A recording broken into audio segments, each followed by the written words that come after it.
Hi everyone, Radhe Radhe, सत श्री अकाल, नमस्कार। मैं शिशिर स्वागत करता हूं आपके अपने यूट्यूब चैनल शिशिर की पाठशाला में और आशा करता हूं आप सभी काफ़ी अच्छे होंगे और मस्त होंगे। तो आज के इस वीडियो में हम बात करेंगे, क्या बात करेंगे? बात करेंगे कि हमारी जो केवीएस पीआरटी की 2024-2025 की सीरीज चल रही है, जिसको हम पीवाईक्यू सीरीज कह रहे हैं, जहां से आपको आइडिया लगेगा कि हमें क्या पढ़ना चाहिए, क्या नहीं पढ़ना चाहिए, कहाँ से क्वेश्चन आते हैं, क्या चीज़ें पढ़ने लायक है, क्या चीज़ें छोड़ देनी चाहिए। तो उसी को लेके हम लोग ईवीएस 20 मार्क्स की और जो आपकी पेडागोजी आती है 60 मार्क्स की, मतलब 80 मार्क्स की प्रिपरेशन आप कंप्लीटली इस चैनल के माध्यम से कर सकते हो। मैंने पुराने वीडियोस के लिए प्लेलिस्ट बना दी है, आप जाके पुराने वीडियोस को जरूर देख सकते हो। तो ये सारी चीजें थी। बाकी आज जो पेपर हम करेंगे, मैं पूरा आपको पेपर कराने वाला हूँ 2022 से लेके, मतलब 2016 से लेके 2022, 6 साल 7 साल का पेपर लगभग मैं आपके लिए कराने वाला हूँ, जिसमें आपको कम से कम 1,500 से 2,000 क्वेश्चंस हैं। ईवीएस और आपके सीडीपी के क्वेश्चंस हो जाएंगे। तो ये सारी चीजें थी। तो चलिए स्टार्ट करते हैं। आज का ये जो पेपर है, ये 26 तारीख का पेपर है, मॉर्निंग शिफ्ट का। डेली आपको 2 क्लासेस मिलती हैं, सीडीपी की और ईवीएस की। और जैसे ही हमारा पीवाईक्यू सीरीज स्टार्ट होगा, उसके बाद हम धीरे धीरे ईवीएस की क्लासेस स्टार्ट करेंगे और धीरे धीरे सीडीपी की क्लासेस स्टार्ट करेंगे। तो चलिए स्टार्ट करते हैं आज का पहला क्वेश्चन।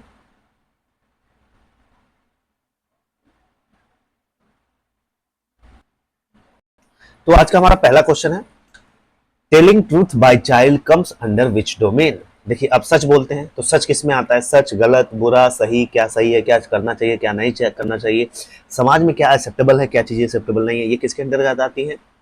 ये हमारी आती है मोरल डोमेन के अंदर। मैंने पहले बताया था सोशल, सामाजिक, मतलब जहां भी सोशल वर्ड वर्ड दिखे आपको, मतलब समाज से रिलेटेड। समाज मतलब नेबरहुड में हो रहा है, पड़ोसी में हो रहा है, कुछ कुछ आपके स्कूल से बाहरी जो चीजें आ जाएंगे इसमें, ठीक है।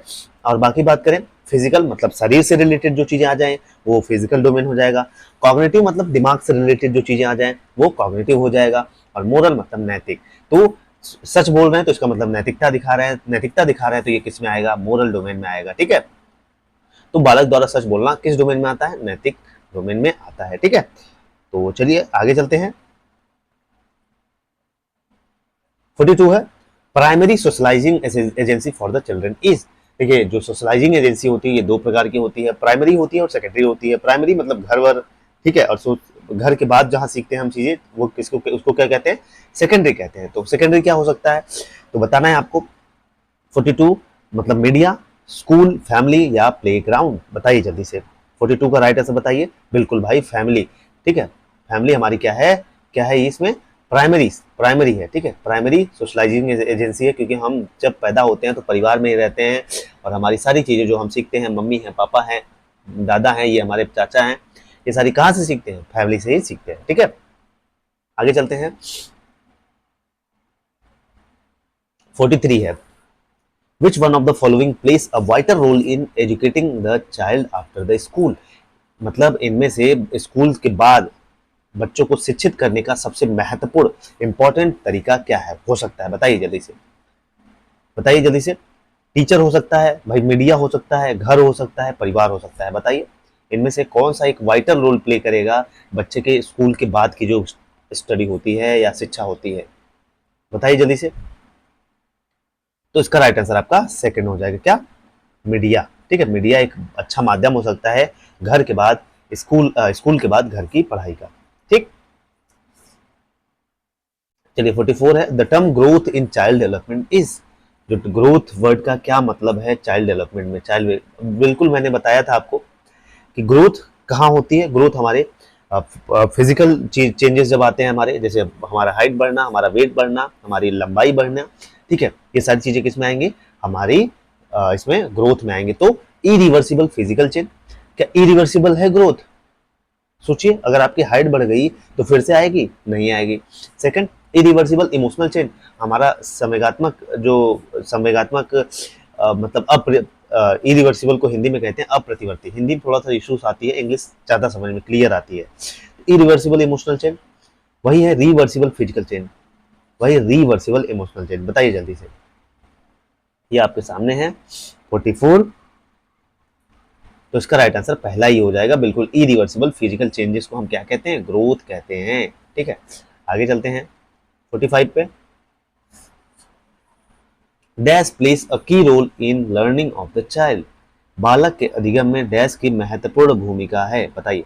इमोशंस की, संवेग की, ग्रोथ वृद्धि की, मैच्योरेशन की, परिपक्वन की या विकास की, बताइए। बालक जो जब भाई अधिगम करता है उसमें इसमें से कौन सी महत्वपूर्ण भूमिका निभाता है बालक के अधिगम में, बताइए जल्दी से। तो इसका राइट आंसर आपका थर्ड हो जाएगा, मैच्योरेशन। क्या? मैच्योरेशन, परिपक्वता, बिल्कुल। आगे चलते हैं, क्वेश्चन आईडी 46 है। To address juvenile problem the school should, जो किशोर है, किशोर किशोर मतलब समझ रहे हैं आप, हम एडोलेसेंस एज में जब होते हैं तो स्कूल क्या, हमारी जो प्रॉब्लम, हमारे एडोलेसेंस में जो समस्याएं आती हैं, स्कूल उसके लिए क्या कर सकता है, बताइए। समस्या के समाधान के लिए क्या कर सकता है स्कूल, बताइए। Conduct sports end game frequently, sport games वगैरह कराना स्कूल में। लिसन द चाइल्ड केयरफुली, बच्चों को ध्यानपूर्वक सुनना। थर्ड है arrange regular professional counselling in schools, बिल्कुल ये क्वेश्चन रिपीटेड है। Give responsibility to the child, बच्चों को जिम्मेदारी दे देना, बताइए जल्दी से। तो इसका राइट आंसर आपका क्या होगा, बताइए। बिल्कुल भाई, arrange regular professional counselling in school, एक प्रोफेशनल काउंसलर स्कूल में रख दीजिए और बच्चे के काउंसलिंग करें समय समय पे, ये सबसे अच्छा सॉल्यूशन है। आगे चलते हैं 47 में। To educate the child the family has to, मतलब बालक को शिक्षित करने के लिए, बालक को शिक्षित करने के लिए परिवार को क्या करना चाहिए, बताइए। इम्पैक्ट द वैल्यूज, मूल्य सिखाने चाहिए। इंश्योर अटेंडेंस इन स्कूल, कि भैया डेली तुम स्कूल जाओ। थर्ड है B buy adequate number of books, बहुत ज्यादा किताबें खरीद के दे देना। इंश्योर बैलेंस डाइट, भैया एक संतुलित आहार भोजन करो मेरे बच्चे, मेरे लाल। तो बताओ जल्दी से।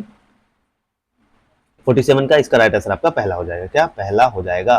क्या? इम्पार्ट द वैल्यूज, बच्चों के अंदर बच्चों को मूल्य सिखाने चाहिए, बच्चों को वैल्यूज सिखाने चाहिए, मोरल वैल्यूज सिखाने चाहिए, ठीक है। आगे चलते हैं 48। Increase in height and weight of the child is the symptom of, बिल्कुल भाई, हाइट वेट बढ़ रहा है तो ये किस में आएगा भैया? फिजिकल ग्रोथ में आएगा। बहुत आसान क्वेश्चन है यार। चलिए आगे चलते हैं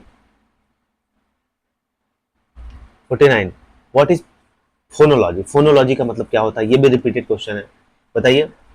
creating the potential of touch sensors, स्पर्श संवेदकों की क्षमता तैयार करना।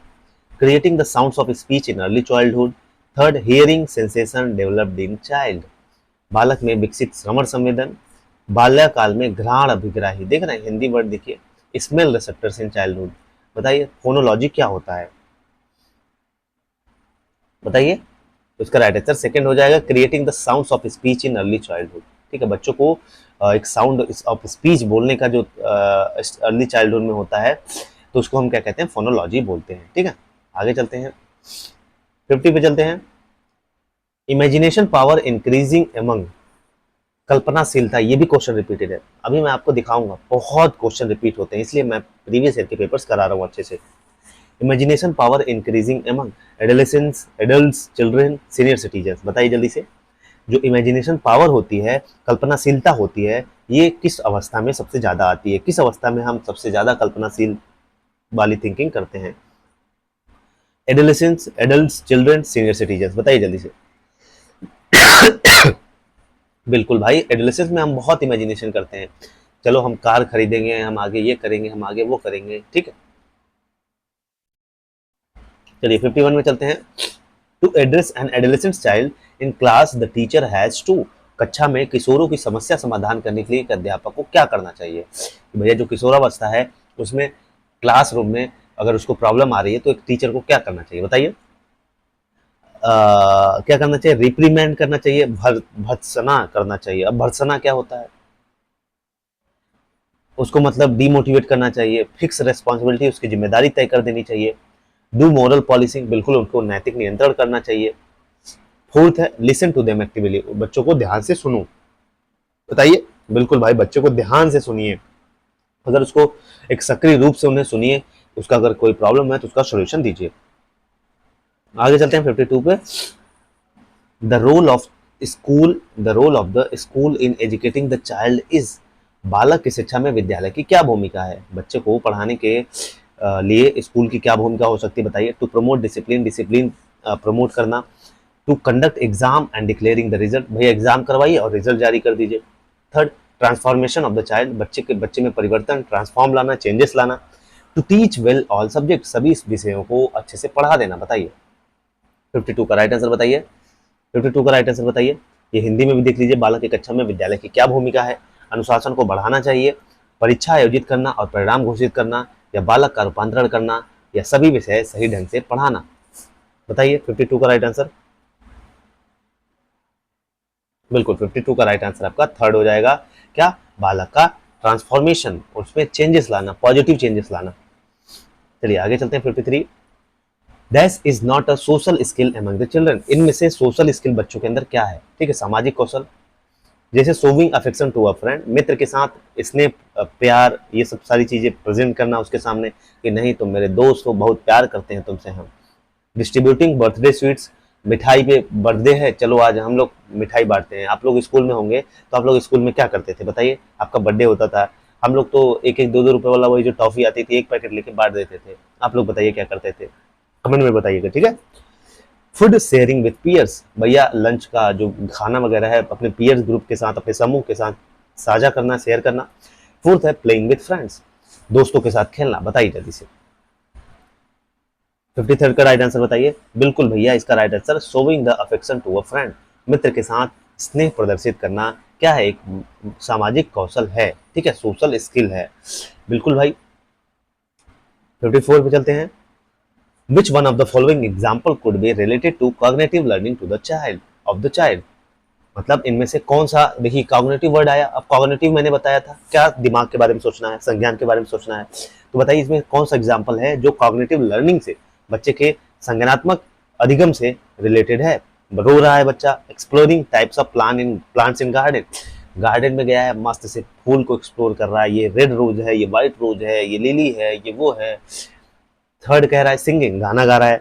फोर्थ है डांसिंग, बताओ जल्दी से मेरे लाल, मेरे बच्चे, मैंने तुमसे कहा था, तुम्हें ये आंसर बताना ही पड़ेगा। बताइए निम्नलिखित में से कौन सा उदाहरण बालक के ज्ञानात्मक अधिगम से संबंध है? 54 का राइट आंसर, बिल्कुल इसका राइट आंसर आपका सेकंड हो जाएगा। बगीचे में गया है बेचारा, अपने गर्लफ्रेंड के लिए फूल खोज रहा है वहां पे, इसको बाय द वे मत लीजिएगा, वहां पे रोज खोज रहा है, व्हाइट दूं या देखा व्हाइट देखा और रेड देखा, कंफ्यूज हो गया, अब रेड वाला दूं या रोज वाला दूं, तब से एक और फूल दिखा और कंफ्यूज हो गया। तो बच्चे के संज्ञानात्मक दिमाग। चलिए आगे चलते हैं 55। What could be the major challenge to tackle adolescence in school, विद्यालय में किशोर से निपटने के लिए भैया देखिए बहुत सारे चैलेंजेस आते हैं बच्चों में जब एडोलेसेंस एज में होते हैं।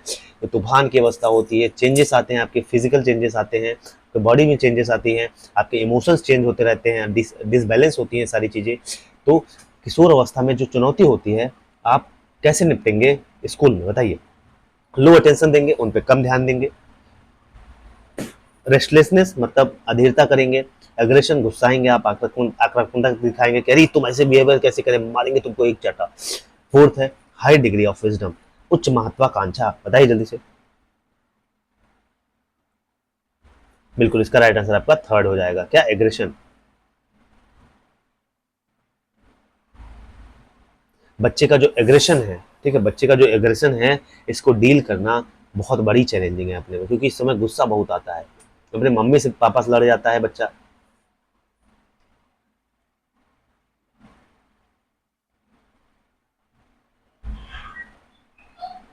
56। Which of the following statement is not true about the role played by the curriculum? इन निम्नलिखित में से पाठ्यचर्या की भूमिका के बारे में कौन सा कथन सही नहीं है? बताइए curriculum क्या होता है? Curriculum forms the basis for a contract among students, teachers, and affiliating organization. Second, curriculum is not a legal document. Curriculum कोई legal document नहीं है. Curriculum provides for attainable standards. Curriculum एक standards provide करता है. Fourth, curriculum serve as basis for establishing equivalence. बताइए हिंदी में question को देख लेते हैं कि पाठ्यचर्या की भूमिका क्या होती है, कौन सा कथन सही है। पाठ्यचर्या छात्रों, अध्यापकों और संबंधित संगठनों के बीच एक समझौता का आधार है। पाठ्यचर्या प्राप्त मानक प्रदान करती है। पाठ्यचर्या एक विधिक दस्तावेज नहीं है। पाठ्यचर्या तुल्यता स्थापित करने का एक आधार है। बताइए 56 का राइट आंसर बताइए। इसका राइट आंसर आपका सेकंड हो जाएगा। पाठ्यचर्या एक विधिक दस्तावेज नहीं है, ठीक है, यही सही नहीं है। 57। Which one of the following is not a responsibility expected of a teacher in assessment of learning? Which one of the following is not a responsibility expected of a teacher in assessment of learning. अधिगम का आकलन में निम्नलिखित में से क्या अध्यापक की एक जिम्मेदारी नहीं की जा सकती, बताइए। मतलब इसमें से कौन सी एक टीचर की रेस्पॉन्सिबिलिटी नहीं है कि असेसमेंट ऑफ लर्निंग में। Ensuring that the objective of assessment task are clearly understood by students. मतलब यह सुनिश्चित करे टीचर कि जो छात्रों के जो आकलन का कार्य है उसका उद्देश्य जो है उसको स्पष्ट रूप से समझ लिया गया है कि नहीं, जो सिखाना है वो बच्चा सही से समझ गया है कि नहीं। Collecting sufficient evidence to base the decision. निर्णयों के आधार हेतु पर्याप्त साक्ष्य एकत्रित करना। सी है allowing unlimited time for completion of task. अरे भैया ऐसा नहीं, कार्य को पूरा करने के लिए मतलब अनलिमिटेड टाइम चाहिए तुम्हें। चौथा है being sensitive to the challenge faced by students.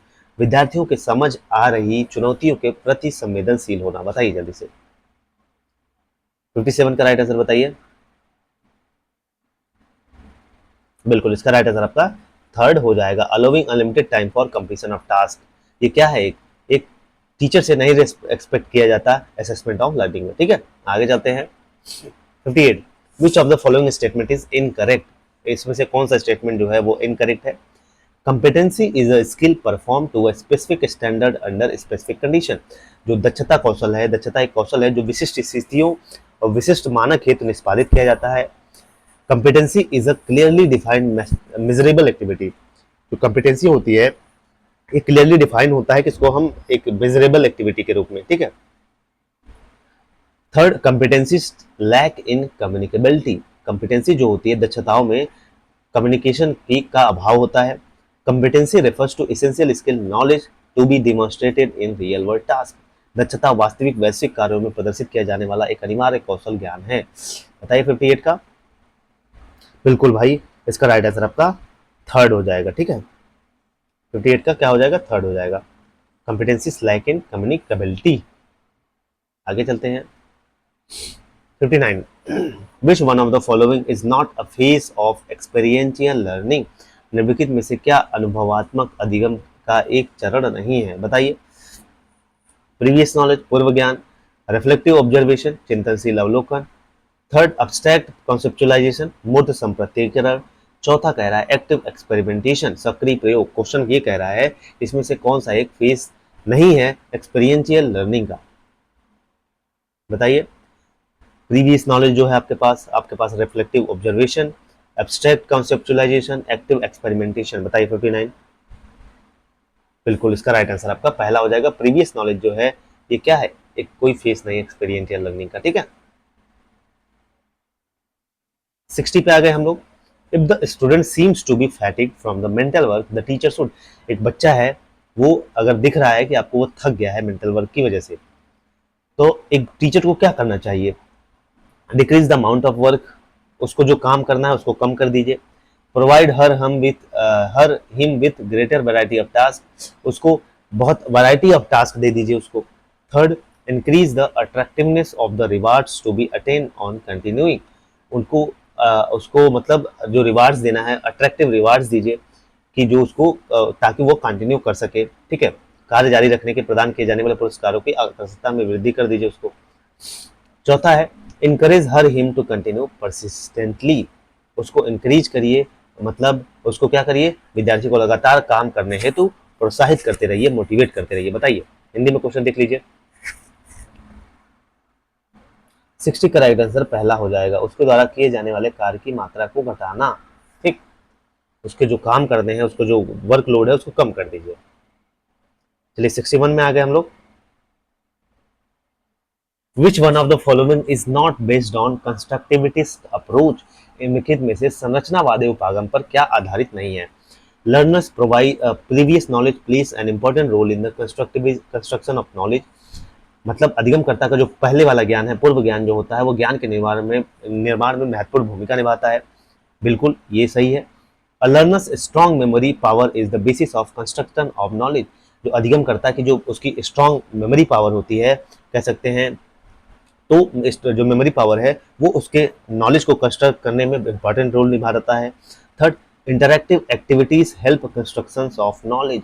पारस्परिक क्रिया कार्यकलाप ज्ञान निर्माण में सहायता करते हैं। चौथा learning is an active meaning making process.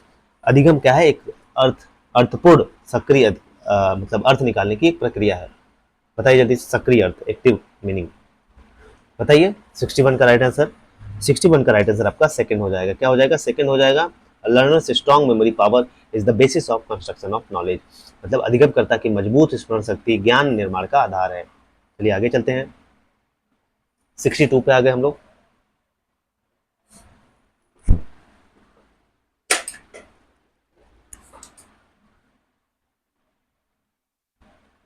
हमारा 62 क्वेश्चन है, आइडेंटिफाई द करेक्ट स्टेटमेंट। इसमें से करेक्ट स्टेटमेंट सेलेक्ट करना है।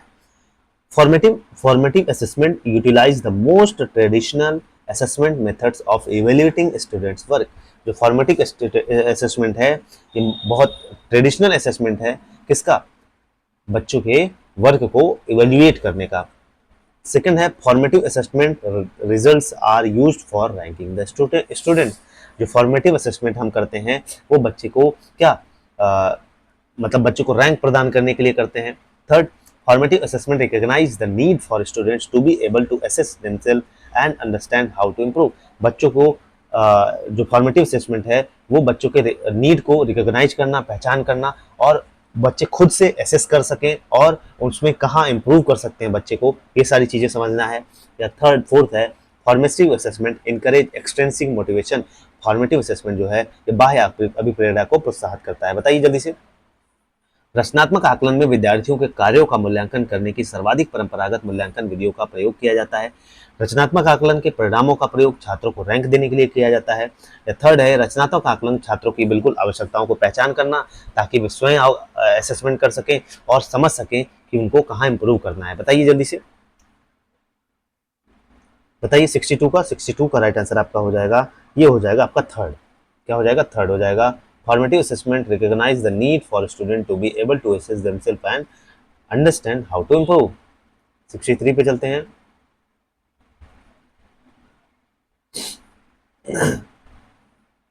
Which one of the following is not a feature of continuous and comprehensive evaluation? निम्नलिखित में से कौन सी सतत और व्यापक मूल्यांकन की एक विशेषता नहीं है? बताइए जल्दी से। Which one of the following is not a feature of continuous and comprehensive evaluation? इनमें से कौन सी सतत और व्यापक मूल्यांकन की एक विशेषता नहीं है, आपको ये बताना है। It makes teaching learning child centered activity। यह शिक्षण अधिगम को एक बाल केंद्रित का मतलब है जहां बच्चा केंद्र में हो। यह अधिगम अंतर को काफी हद तक काम करने में सहायता करता है।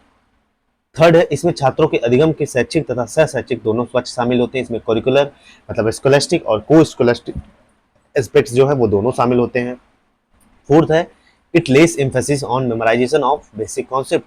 यह मूल संकल्पनाओं को याद करने पर बल देता है। बताइए 63 का राइट आंसर बताइए।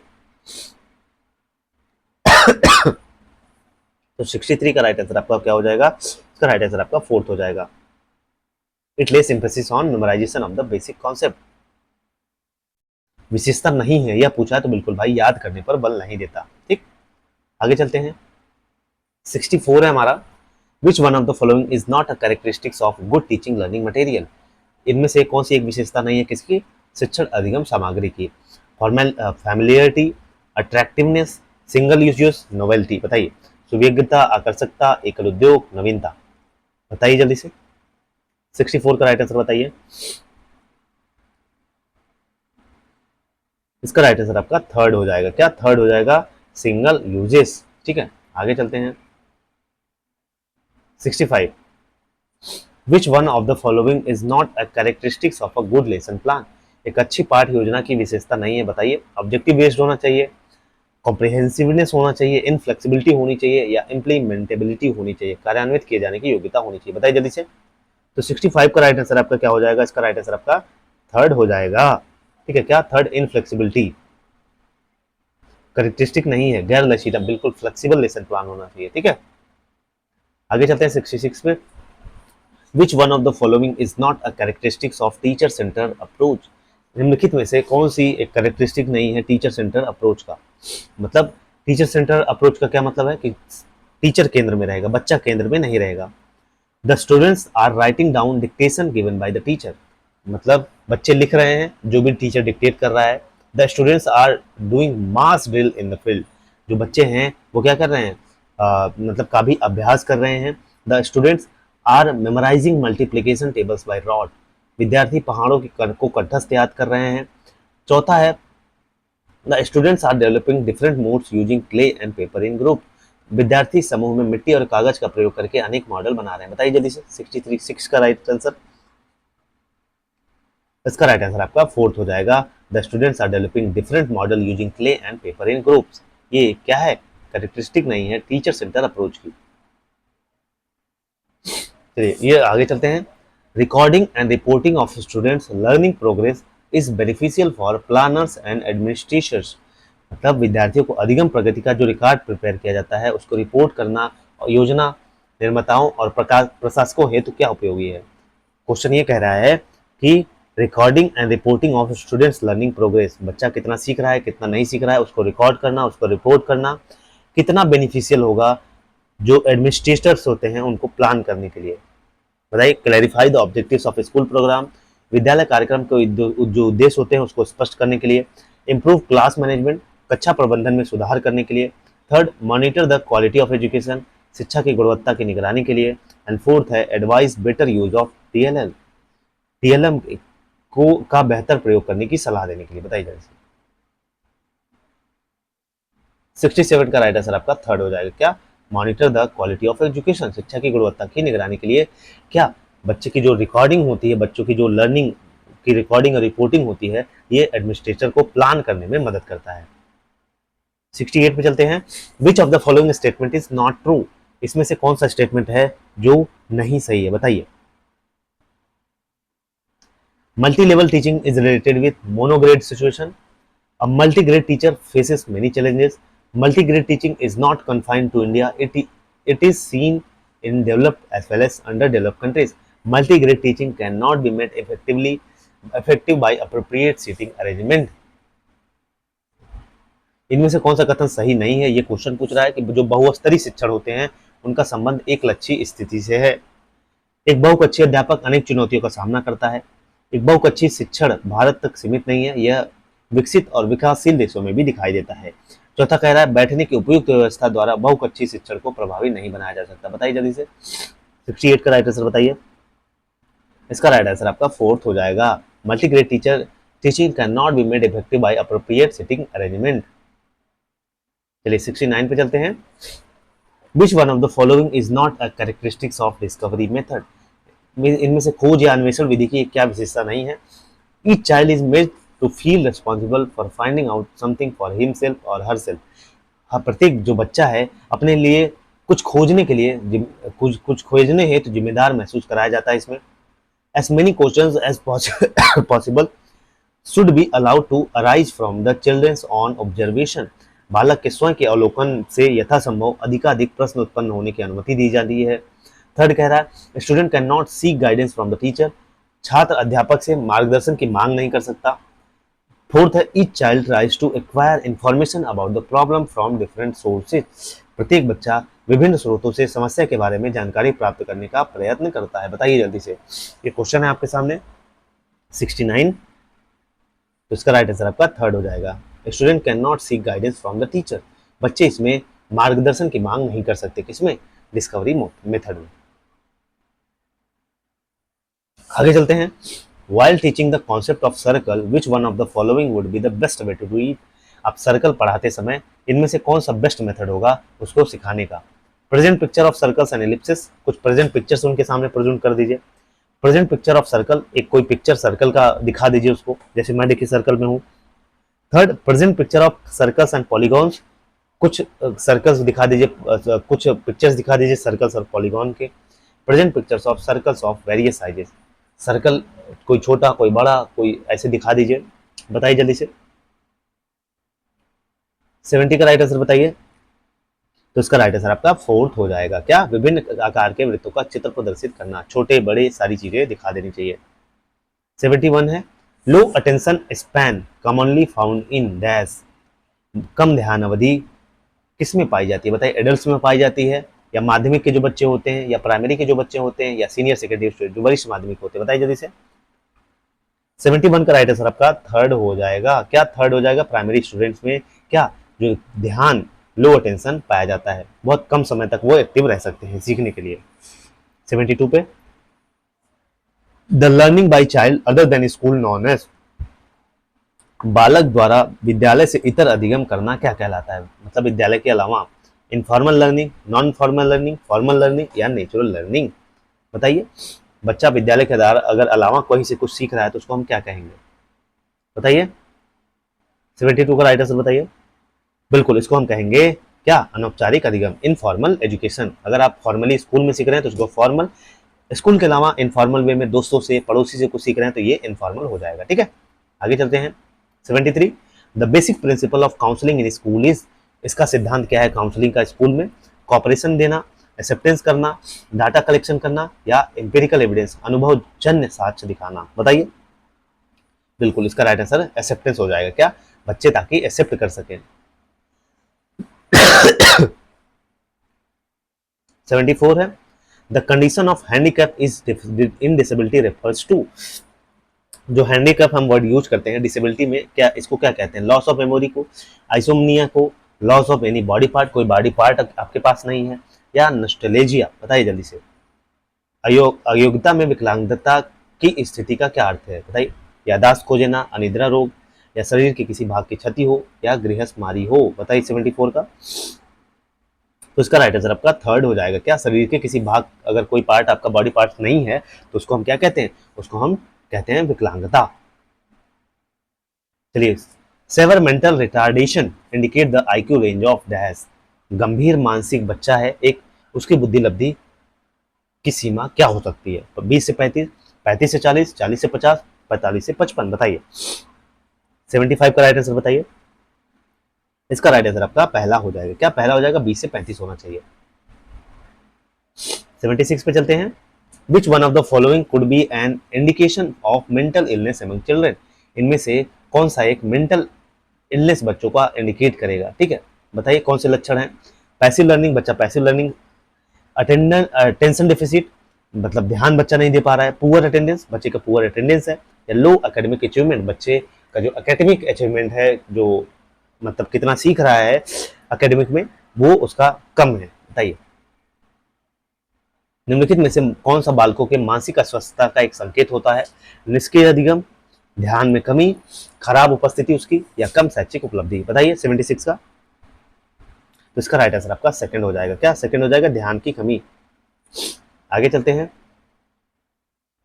77, what is the condition of large sized head in mental health among children? Question repeated है, मैंने बताया था। Cretinism, hydrocephaly, megacephaly, microcephaly? देखिए, इसका राइट आंसर मेगासिफेली हो जाएगा। मेगासिफेली मतलब मेगा मतलब बड़ा, बड़ा मतलब सर। ठीक है,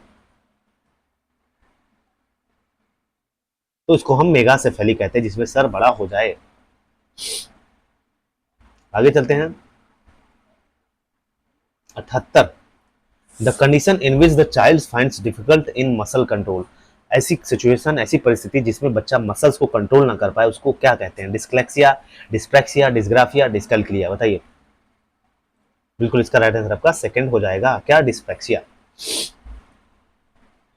ऐसी स्थिति जिसमें बालक मानसिक स्थितियों को नियंत्रित करने में कठिनाई महसूस करे, इसको हम क्या कहते हैं? इसको हम कहते हैं डिस्ग्राफिया,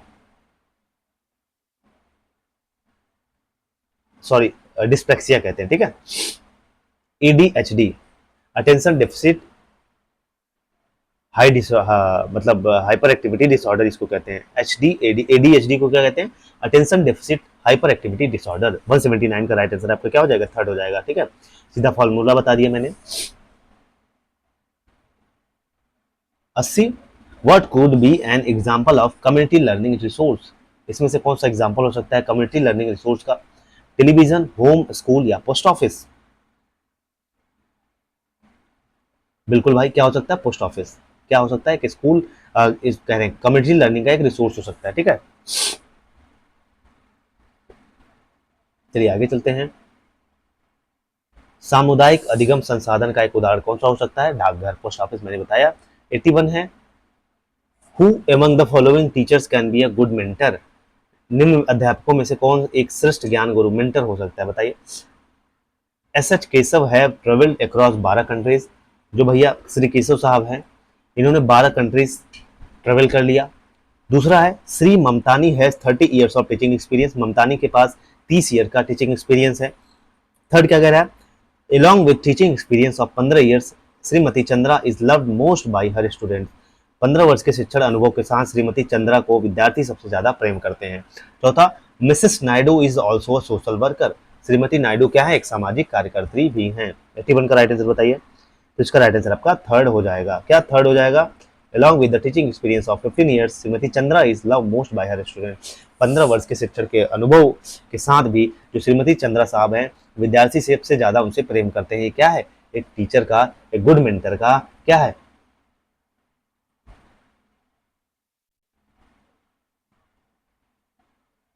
एक श्रेष्ठ गुरु हो सकता है। ठीक है, आगे चलते हैं। 82 which one of the following teacher will prove to be a good team builder, इनमें से कौन सी कैरेक्टरिस्टिक्स है जो एक टीचर को गुड टीम बिल्डर बना सकती है। Mister Verma is very jovial, जो मिस्टर वर्मा है क्या हो सकती हैं, एक बहुत मजाकिया हैं।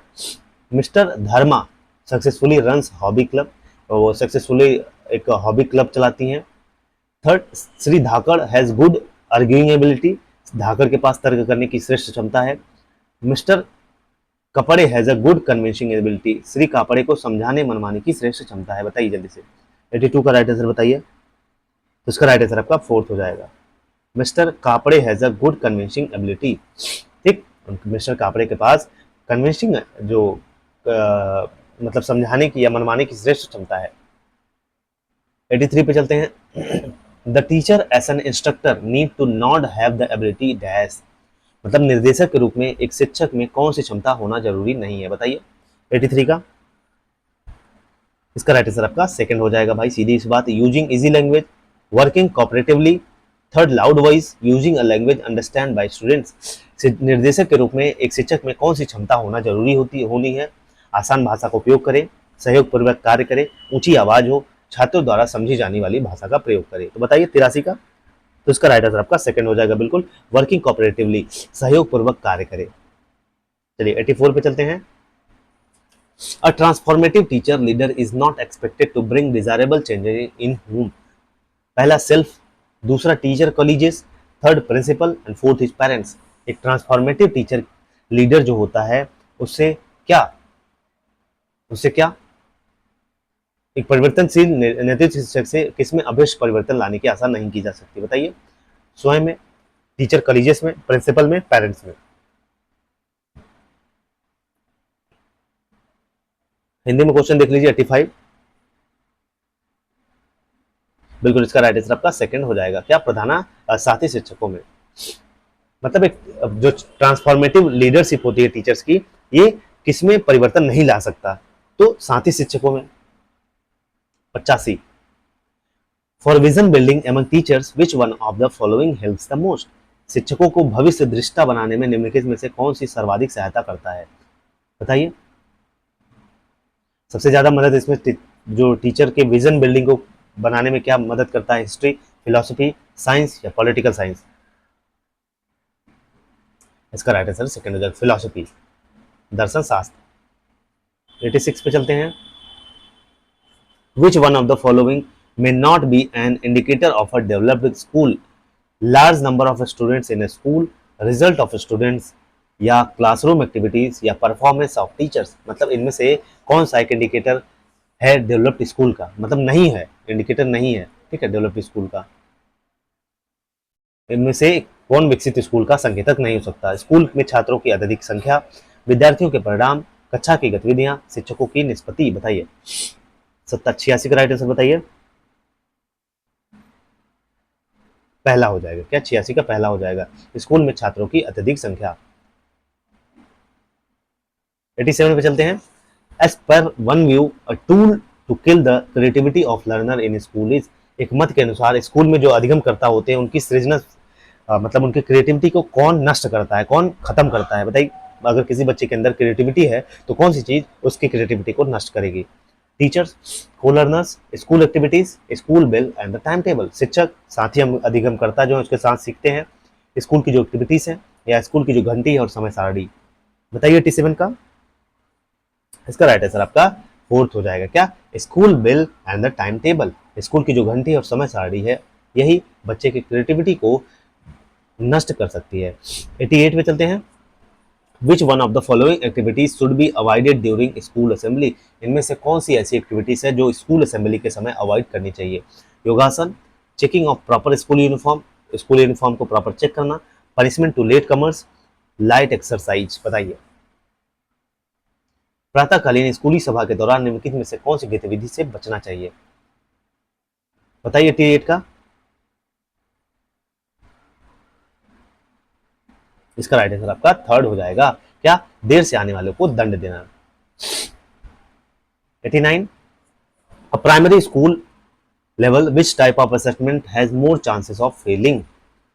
मतलब प्राथमिक विद्यालय स्तर पर किस प्रकार का मूल्यांकन असफल हो सकता है? बताइए, पीयर इवैल्यूएशन, साथियों के द्वारा मूल्यांकन, स्व मूल्यांकन self assessment, self evaluation, formative evaluation या एक्सटर्नल इवैल्यूएशन, रचनात्मक मूल्यांकन या बाह्य मूल्यांकन। बताइए 89 का।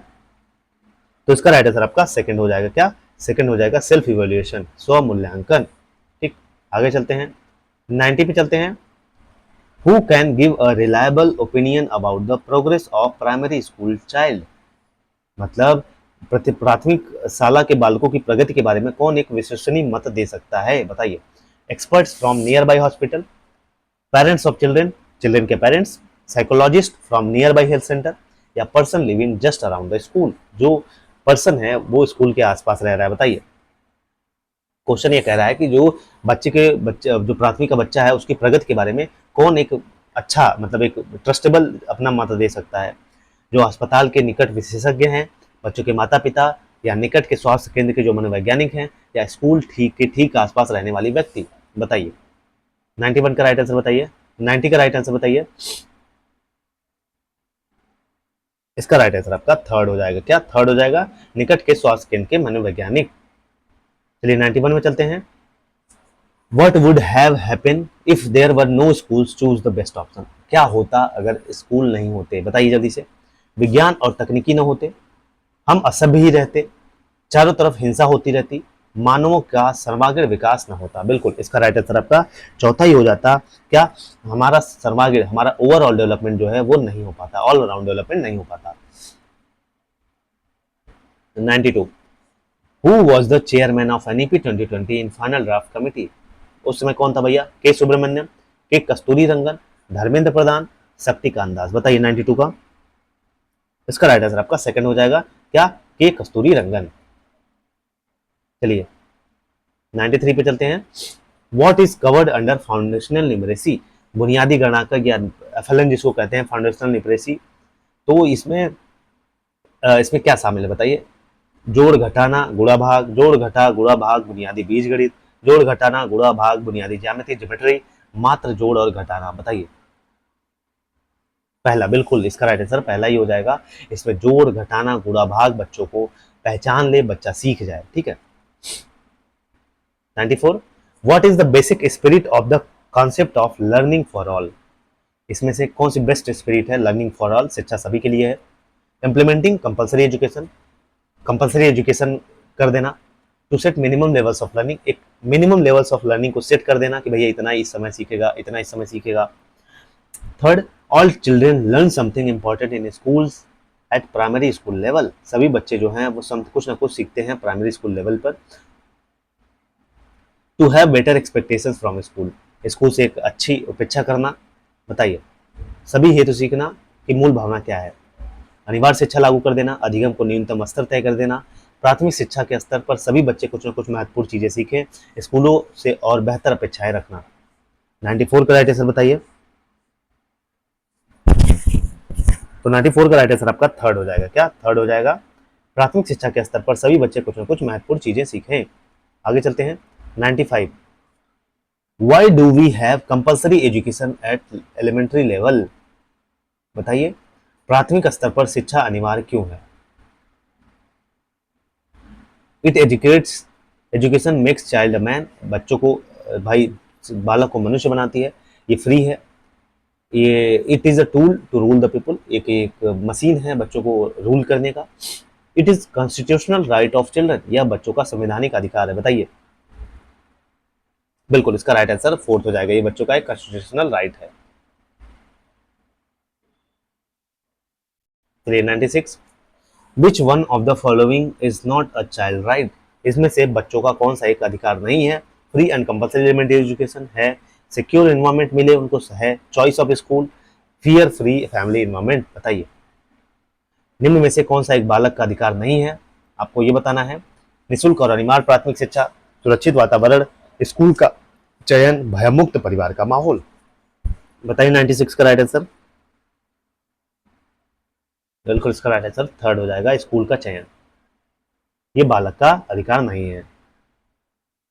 चलिए 97, why does the idea of operation blackboard imply, operation blackboard की अवधारणा से क्या समझते हैं आप? Providing blackboards in all classes, सभी कक्षा में काले बोर्ड लगवा दो। To have all boards in classroom of black colour only, मतलब हर क्लास में एक काले रंग का बोर्ड ही हो, ठीक है। ascertaining some minimum infrastructure facilities in all primary schools, बिल्कुल सभी प्राइमरी स्कूलों में कुछ न्यूनतम ढांचागत सुविधाएं को सुनिश्चित करना। प्राइमरी स्कूलों को 4% जीडीपी देना, बताइए जल्दी से। इसका राइट आंसर आपका थर्ड हो जाएगा। बच्चों मतलब देखिए ऑपरेशन ब्लैक बोर्ड का यही उद्देश्य था कि सभी स्कूलों में, प्राइमरी स्कूल में है, उसमें अच्छी बिल्डिंग हो, अच्छे क्लासेस हो, अच्छे बैठने का तरीका हो, बच्चे को बैठने का टॉयलेट्स वगैरह हो, ठीक है। जो स्ट्रक्चर है, इंफ्रास्ट्रक्चर है, वो काफी अच्छा होना चाहिए। 98 है, for developing which one of the following documents a nation wide survey was conducted for the first time after independence, मतलब आइए हिंदी में क्वेश्चन को देखते हैं कि स्वतंत्रता के बाद पहली बार निम्न में से कौन से दस्तावेज को विकसित करने हैं तो राष्ट्रव्यापी सर्वेक्षण किया गया था? एनईपी 2020, 1986, एनसीएफ 2005 या एनसीएफटीई, बताइए 98 का। बिल्कुल बिल्कुल बिल्कुल इसका राइट आंसर 1986 के बाद क्या किया गया था कि मतलब दस्तावेज को विकसित करने हैं तो एक सर्वेक्षण किया गया था, ठीक है। 99, विच one of the following is not the main principle of curriculum construction, इसमें से कौन से पाठ चर्चा निर्माण का प्रमुख प्रिंसिपल नहीं है? नीड बेस्ड होनी चाहिए, आवश्यकता आधारित होनी चाहिए, सब्जेक्ट सेंटरनेस मतलब विषय पे केंद्रित हो बस, या फ्लेक्सिबल हो, टोटलिटी ऑफ एक्सपीरियंसेस अनुभव की समग्रता हो, उसमें अनुभव दिखे, तो बताइए। बिल्कुल इसका राइट आंसर आपका क्या हो जाएगा? सब्जेक्ट सेंटर्ड होना चाहिए, विषय केंद्रिता होनी चाहिए। चलिए 100 पे चलते हैं, आज का हमारा लास्ट क्वेश्चन है, in which one of the following curricular areas parent may be least aware, इनमें से कौन से जो करिकुलर एरियाज है जिसमें पेरेंट्स हैं मतलब बहुत कम अवेयर हैं, बताइए। एम्स ऑफ एजुकेशन में, टीचिंग सब्जेक्ट्स में, टीचिंग मेथड्स में, टेक्निक्स ऑफ एवल्यूएशन, बताइए। पाठ्यचर्चा क्षेत्र के बारे में माता पिता सबसे कम सचेत किसमें हो सकते हैं? शिक्षा का जो उद्देश्य है, पढ़ाए जाने वाले जो विषय हैं, शिक्षण विधियां हैं या मूल्यांकन की तकनीकें, बताइए जल्दी से। बिल्कुल भाई, जो मूल्यांकन की तकनीकें हैं इससे जो पेरेंट्स हैं हमारे वो बहुत कम अवेयर हैं। तो इस हिसाब से आज हम लोगों ने कर लिया 60 क्वेश्चंस। अब अगला वीडियो आपको मिलेगा ईवीएस का जिसमें 20 क्वेश्चंस होंगे और इसकी प्लेलिस्ट बना दी है, और अच्छे से देखिए, क्वेश्चंस को समझिए, कहाँ से पूछा जा रहा है, क्या पढ़ना है, इंपॉर्टेंट टॉपिक को नोट डाउन करते चलिए। मेरा मेन ऑब्जेक्टिव उसको यही है कराने का। बाकी ऑल द बेस्ट, जय हिंद जय भारत। वीडियो कैसा लगा लाइक शेयर सब्सक्राइब जरूर कर दीजिएगा।